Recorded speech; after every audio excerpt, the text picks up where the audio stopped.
Howdy my totally as always Tubular gamers, and we're back with, you guessed it, another ranking video, and we're back with another Game of the Year ranking video. And today we're going to be ranking all of the games that won RPG of the Year at the Game Awards. You know, it's the end of the year, everyone's talking about their favorite games they played. This was my favorite RPG, my favorite story in a game, my favorite action game, my favorite bathroom I went into in 2023. Okay, maybe they're not ranking that, but they're ranking their favorite games. And even I had ranked all the games that had won Game of the Year from the Game Awards show. But today we're really just focusing on RPGs of the year. I want to rank all of the games that have won RPG of the Year at the Game Awards show. You know, like I mentioned previously, there's tons of outlets or publications that do their own awards show. I'm really just sticking to the Game Awards show since it really is the biggest and has the most buzz surrounding it. And so yeah, we're looking at just the RPGs. We're not looking at the overall Game of the Year. We're not looking at the action games. Today we are strictly just looking at the RPGs that won RPG of the Year. We're going to be ranking them worst to best, but I'll just immediately tell you there are no bad games here. It really is best to bestest. Okay, that still doesn't make any sense. I need to find a new way to word it, but it makes for a good title. So worst to best, we're ranking these games. We're not giving a full review here. I'm just sharing some quick thoughts of how they've aged, if I think they should have won RPG of the Year, what they were up against, maybe talk about some other games that weren't even nominated.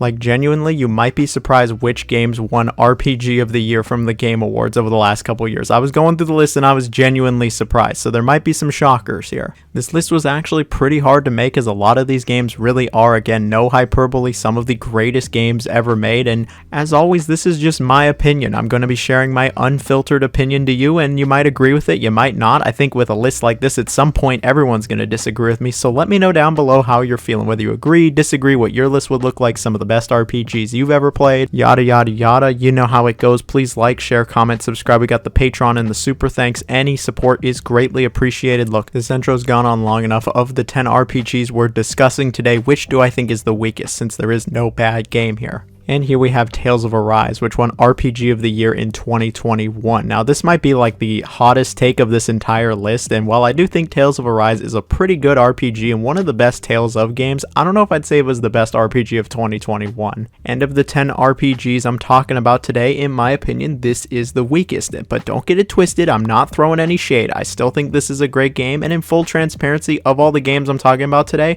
this is the one I have the least amount of experience with. So maybe that's affecting my judgment a little bit. You be the judge of that. You know, the Tales of series is a very long running RPG series. I have not played most of the games, which is why I've never talked about it on the channel.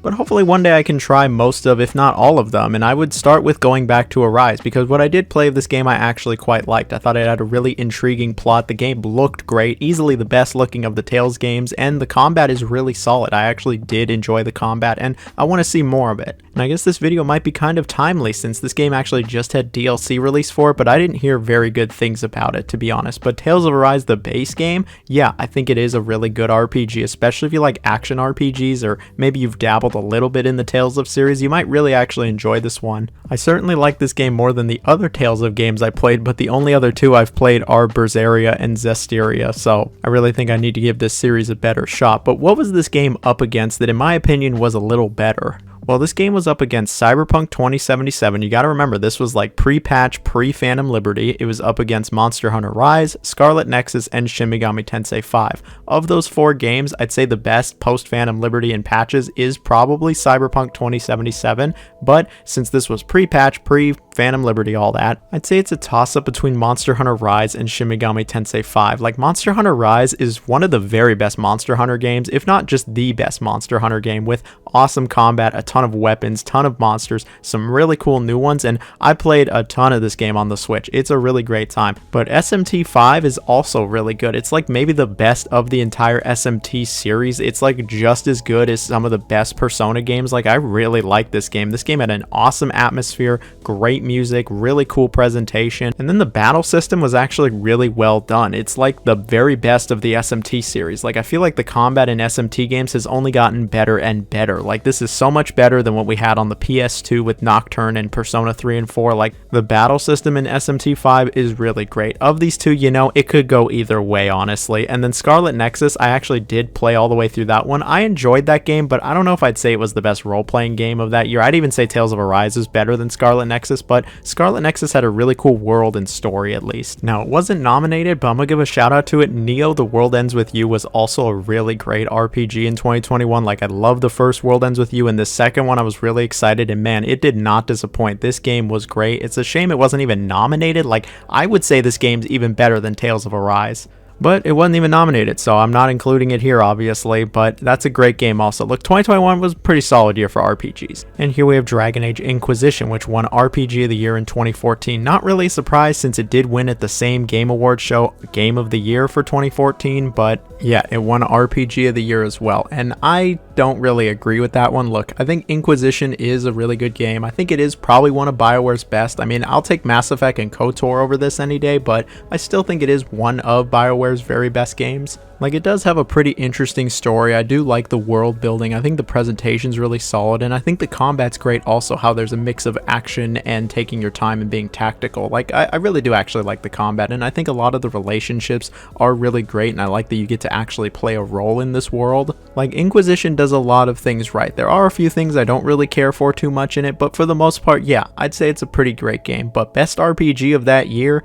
Nah, I don't think so. So in the RPG category, Dragon Age Inquisition was up against Bravely Default, Dark Souls 2, Divinity Original Sin, and South Park: The Stick of Truth. Now, I'm going to be fully transparent with you all. There's actually 2 games I haven't played here. I know, it seems like I've played every fucking game under the sun. I've played thousands of games, legit thousands, but I have never played Bravely Default on the 3DS, and I've never played Divinity Original Sin. Like, I have no experience here, so I just can't even comment on them. But you know what? I have played a lot of Dark Souls 2 and South Park: The Stick of Truth, and I would say both of these games are better than Dragon Age Inquisition. Like, I know Dark Souls 2 kind of gets some shit from people, but I still really enjoy it. I've played through it numerous times. I think it has some great boss fights. It has plenty of shit boss fights, but I think it has some really good levels. I think the scaling and the pacing is really well done. Dark Souls 2 is a lot of good shit, and then South Park: The Stick of Truth, this game's just awesome. It's one of my favorite games probably ever. Like, I'm not even exaggerating here. I love this game. I played through this one also several times. I think the battle mechanics are great. Sure, it is pretty easy, but I love the battle mechanics. It's hilarious. It's one of the funniest games I've ever played.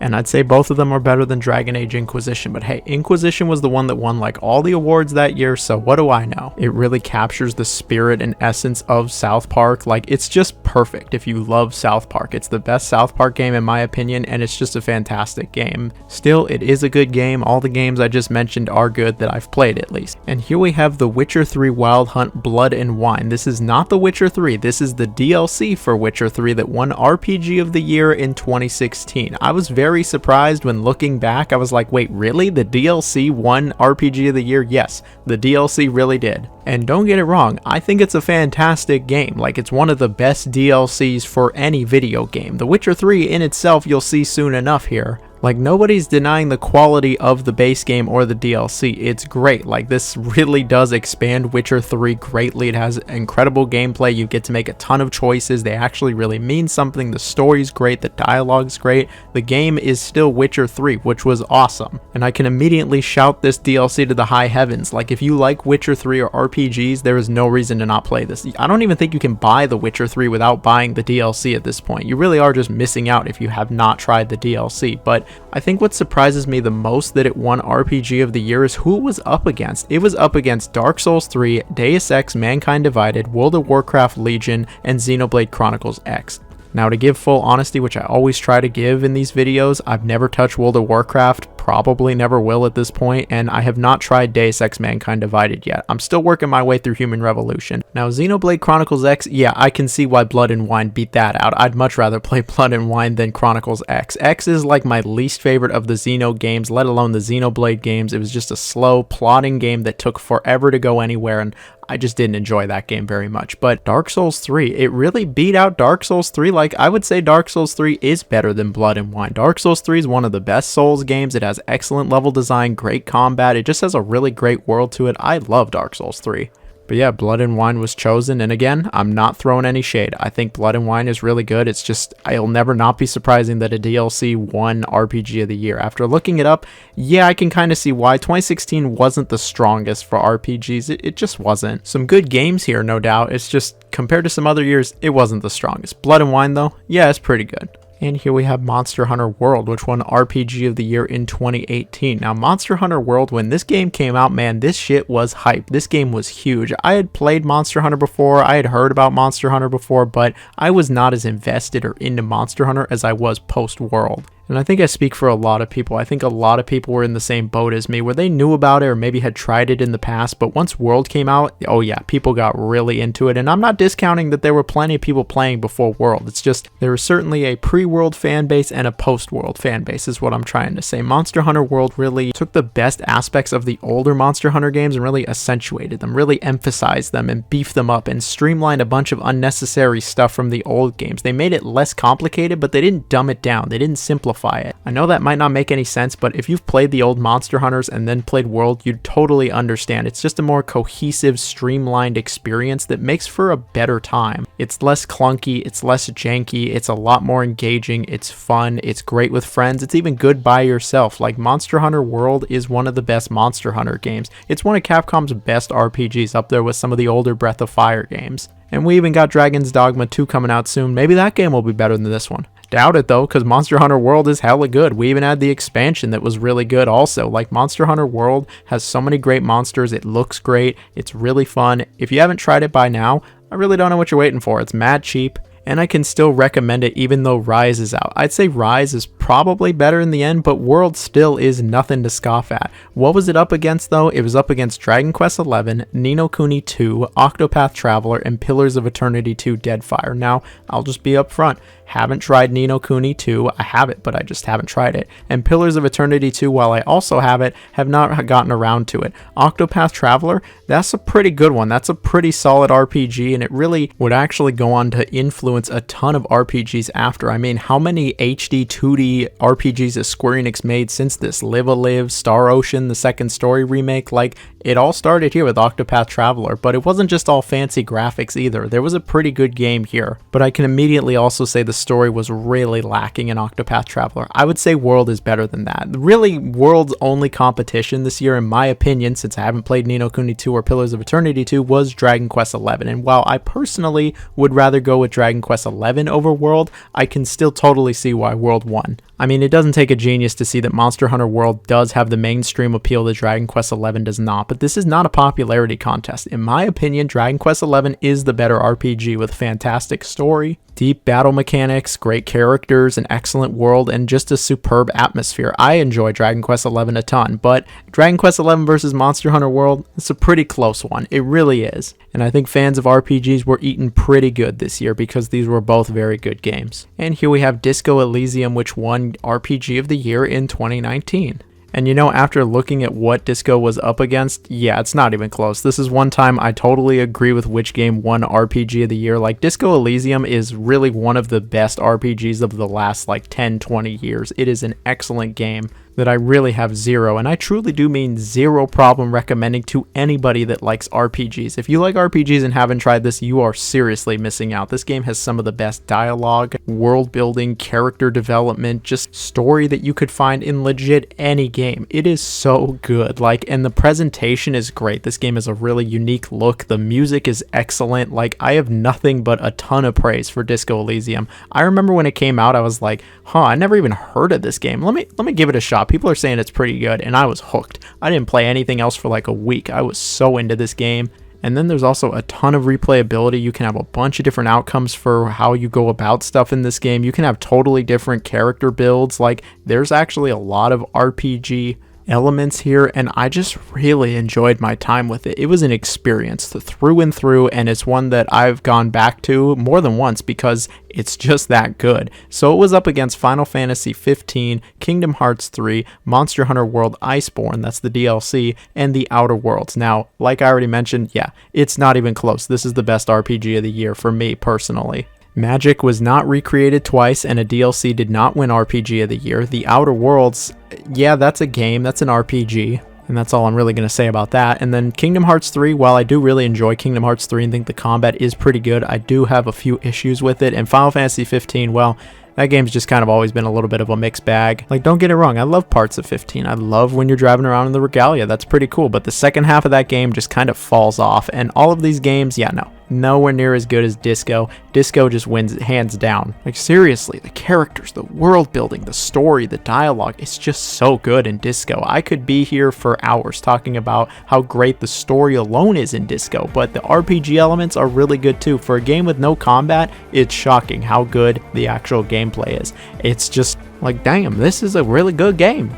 Play it. And so here we have The Witcher 3 Wild Hunt, which won RPG of the Year in 2015. Now, in 2015, Witcher 3 was not just the shit, it was the hot shit. It felt like this game was nominated for seemingly every award. It obviously wasn't, but it was nominated for a lot, and it comes as absolutely no surprise that it won RPG of the Year. Like, 2015 was actually a really stacked year when it came to role-playing games. It was up against some stiff competition, but of course it still won because it's The Witcher 3. It's just one of the best RPGs you could play, period. Like, I've talked about this game several times. It really is just a phenomenal game through and through. Like, it is so good on just about every level, with a great story, excellent characters, a bunch of depth. The quests are great. The combat, at least I enjoy the combat. I know some people don't, but I really enjoy the combat. I love the hunts. The side missions are really good. The world is really great. The atmosphere, the music. Oh, the music is so good. This game has an impeccable atmosphere. It keeps things interesting. I was engaged the entire time. It has really great pacing. I love just how different some of the areas feel from each other,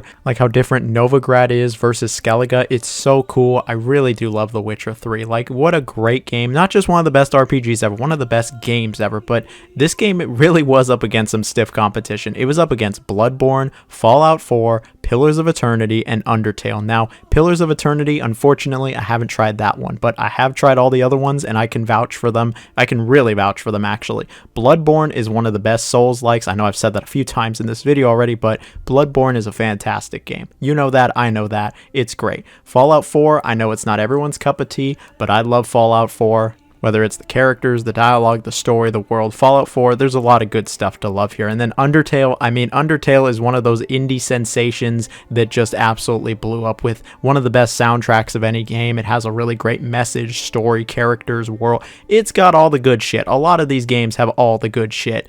Like, 2015 really was popping off for RPGs, and it's really cool to look back and be like, oh wow, there was some really good games here. 2015 was a really solid year in general. But what stands at the top for me, and clearly a lot of other people, is The Witcher 3, and I have zero problem just saying, go play it. Like, seriously, go play it. And here we have the Final Fantasy VII Remake, which won RPG of the Year in 2020. Now, Final Fantasy VII, the original game, is one of my favorite games of all time. I absolutely love it. I've played through it several times. I love everything from the combat, the story, the world, the music, the graphics, even shitty blocky cloud. I love it. So when they announced a remake, man, I lost my shit, and then I waited a very long time like everyone else, but we finally did get the remake, and you know, I thought it was fantastic. I love the Final Fantasy VII Remake. I love the presentation, the music, the story. It's so expanded on. The combat's great. I know some people don't like the pacing. They don't like how slow it goes, but I really enjoyed the slower pace. I just loved like everything about this remake. It was such a good game. I've played through it more than once because I just loved it that much. Like, right after I beat it, the first thing I wanted to do was honestly play it again because I really did enjoy it that much. And in 2020, really it was like my favorite RPG that came out this year. It was like my favorite game that came out in 2020. In 2020, it's some really great games. Last of Us Part 2, Hades, Doom Eternal, Animal Crossing, Half-Life Alyx, Neo 2, Ghost of Tsushima. There was a lot of really great games in 2020. In fact, I'm still saying it, you know, a bunch of bad shit happened in 2020, like some really bad shit happened, but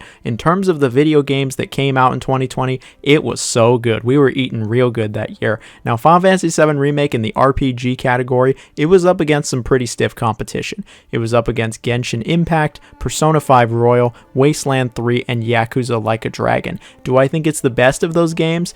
Maybe. To be completely honest with you, I love a couple of these games so much that I'm almost splitting hairs here, and I might say a different answer on a different day. But today, the day that I'm recording this, yes, I'd say my favorite of these is probably the Final Fantasy VII Remake. Persona 5 Royal, I don't know if I'd really include that as a new game. I mean, I always saw that game as like an enhanced re-release rather than a new game, and so that's why I wouldn't say that it's better than Remake, because I wouldn't really say it's a new game. But yeah, there is Persona 5 Royal. Genshin Impact, I actually have never played and don't plan on playing it. Wasteland 3, that's a pretty good one, but I don't have enough experience to really comment on that one. And then Yakuza Like a Dragon, oh, I love this game. This game and Final Fantasy VII Remake are like neck and neck for me as favorite RPG of the year. This game was so good, man. I love Ichiban. I love the story. I love the characters. This is my favorite of the Yakuza games, and I'm so excited for the new one.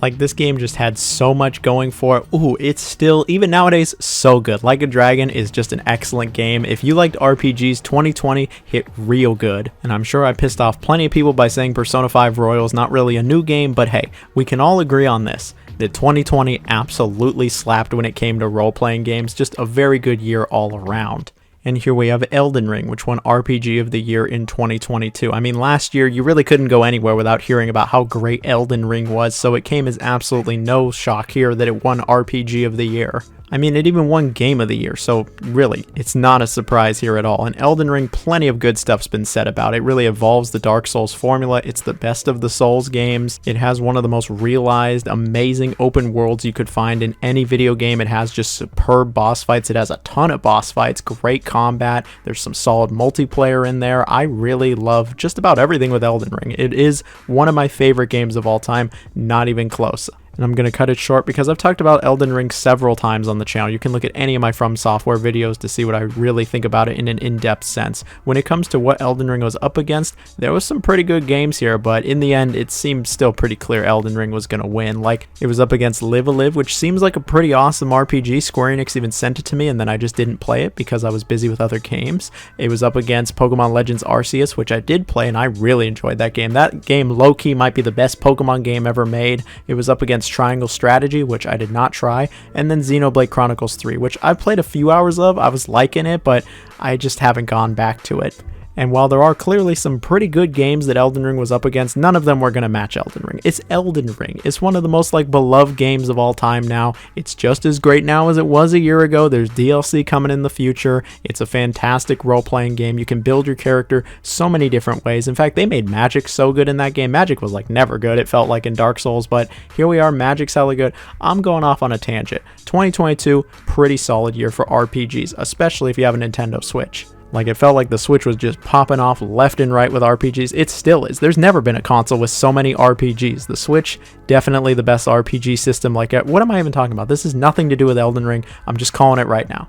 And here we have Persona 5, which won RPG of the Year in 2017. Now, Persona 5 is without a doubt one of my favorite games of all time. I absolutely love it, and yes, I will immediately say Royal is better. Royal is the better version of Persona 5, but that does not discount the original game at all. Persona 5 is just one of the best RPGs you could ever play, period. If you've had any interest in the Persona series or the Shin Megami Tensei series, I recommend you just go immediately to Persona 5. It's just so good. From the excellent characters, seriously, some of the best characters in any RPG, a great battle system, a really unique art style that looks just so cool. It oozes with personality. Music that you will listen to for the next 10 years of your life. Seriously, Persona 5, it feels like sometimes it just has it all. Sega and Atlus know that they struck gold with this game because it was just so good, man. It was so good. It's long, it's got replayability, it's intriguing, the pacing, the flow is really good in this game. It keeps things interesting throughout, despite being 100 hours long if you take your time.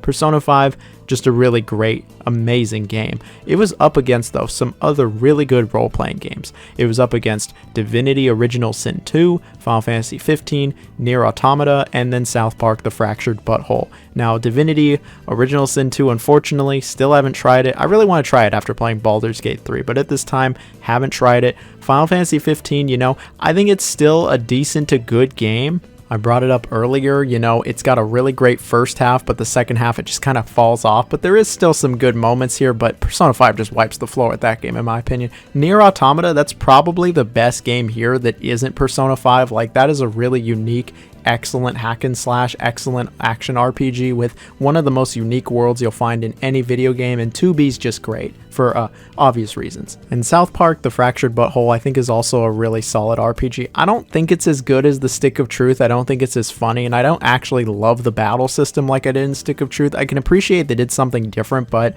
I think it's just a little, shall we say, less than the Stick of Truth, but it's still a very good game. Persona 5, it was up against some great games. 2017 was clearly a good year for RPGs, but Persona 5, in my opinion, just kind of wipes the floor. And I'm sure I just pissed off all my Nair fans. Where are all my Nair Automatopoeia fans at? Well, they're probably already left this video since I said Persona 5 was better, but this was a good year for RPGs. It really was. And then we have 2023's RPG of the year. Now, as I'm recording this video, this has actually not been decided yet, but in my opinion, it seems pretty obvious that it's going to be Baldur's Gate 3. Now, I think Baldur's Gate 3 is the best game I've played all year. And so kind of by default, I think it's the best RPG of the year. Baldur's Gate 3 is not the only game nominated though for RPG of the year. It is up against Final Fantasy 16, Lies of P, Sea of Stars, and Starfield. Now, Final Fantasy 16 is one of my favorite games of the year. I really enjoyed that game. I love Clive, I love his story, and I think the combat was pretty good. Lies of P and Sea of Stars, I've actually not tried yet. I really do want to try them. They're both on Game Pass too. I just haven't had the time to get to them with so many other big games coming out and doing all these videos, so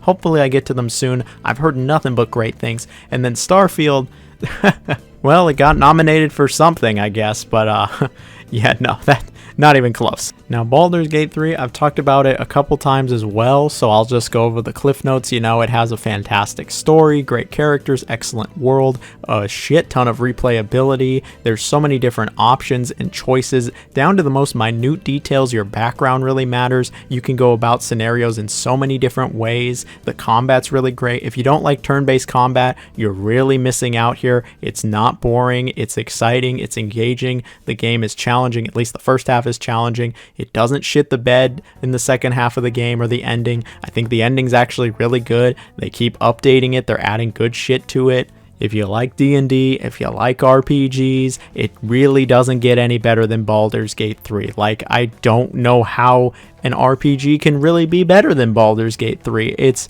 in my opinion, the best RPG of 2023, and maybe the best RPG seriously like ever. I know that's a pretty profound statement, but it is seriously in talks for being one of the greatest RPGs in the history of gaming. There's no way it's not. And if you really don't think so, that's a shame. But hey, we can all agree on this. All of the games I've talked about today are all good to great. They're all great games that are totally worth playing, especially if you like the genre. It's fun to go back and talk about some of the best RPGs of the last 10 years. While I don't agree with a few of the picks that won RPG of the year, it was still fun to talk about them. And I got to talk about a couple games that I've never talked about on the channel, so that's fun.